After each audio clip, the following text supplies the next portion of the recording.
into the shadows. 1. The Cursed Necklace.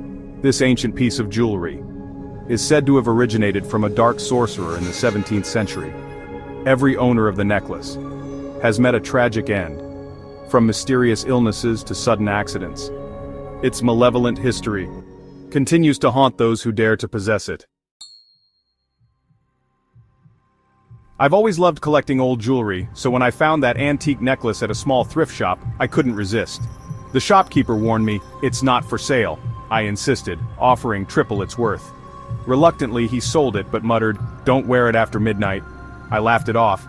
That night I put it on while admiring myself in the mirror, until the lights flickered. My reflection smiled back, but I hadn't moved. Then I felt it, tight, suffocating, like cold fingers around my neck. I clawed at the necklace but it wouldn't budge. A whisper filled the room. "You're mine now." The next morning they found me unconscious, the necklace gone, and deep bruises around my neck, as if something had been holding me, but that was just the beginning. Over the next few days, strange things started happening. Objects would move on their own and I would hear whispers in the dead of night. One night, I woke up to find an eerie figure standing at the foot of my bed watching me. I ran, but it felt like the shadows were chasing me. The whispers grew louder, more insistent. I hid in a corner, trembling as the shadowy figure approached. The last thing I remember was a cold hand reaching out to me, before I blacked out. When I woke up, it was daylight, and I was disoriented. The necklace was gone, but the bruises remained. I looked at the bruises in the mirror, and for a moment I saw that same eerie reflection smiling back at me. 2. The Witch's Debt. In a secluded village there lived a witch with immense powers. She could summon spirits, control the elements, and cast spells that could alter fate itself. But with great power came a dark price. This is the story of her chilling debt. It happened long ago in our village where old traditions were sacred, and breaking them had consequences. Elias refused to pay his debt to a local witch. He mocked her, laughing, "What can a frail hag like you do to me?" She only smiled. That night, Elias didn't return home. The witch had been involved in other incidents too. The next morning, villagers found him at the town square, his body twisted and frozen in silent terror. Debts owed to the darkness are always collected.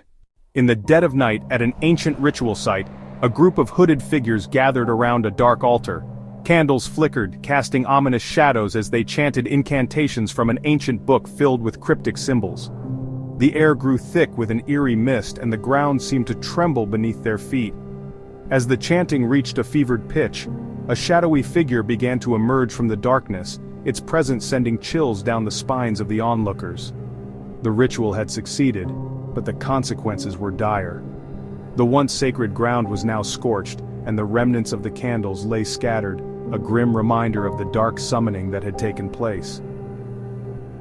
Those who witnessed the event were forever haunted by the terror they had unleashed. My friend Jason was obsessed with the occult. He wanted power, and he didn't care about the price. One night he convinced me to help him with a summoning ritual. He said, "It's just for fun." We lit the candles, drew the symbols, and spoke the ancient words. At first, nothing happened, until the air turned freezing cold. The candles flickered out, one by one.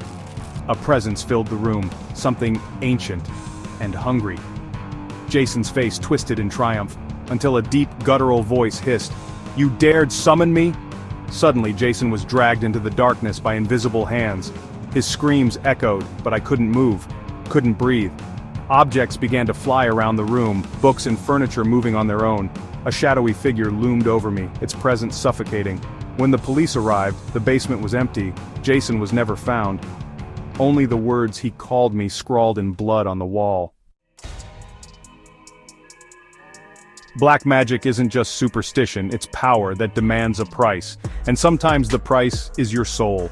Take the story of the Bell Witch, a malevolent spirit that tormented a family in Tennessee. Or the tale of the Hope Diamond, said to bring misfortune to its owners. Even historical figures like Aleister Crowley, who delved deep into the dark arts, faced tragic ends. From the cursed village that remains shrouded in fog, to the eerie antique shop where spirits linger, and the dark rituals that summon forces beyond our understanding. These stories remind us that some curses never fade. Beware, for the shadows may be closer than you think,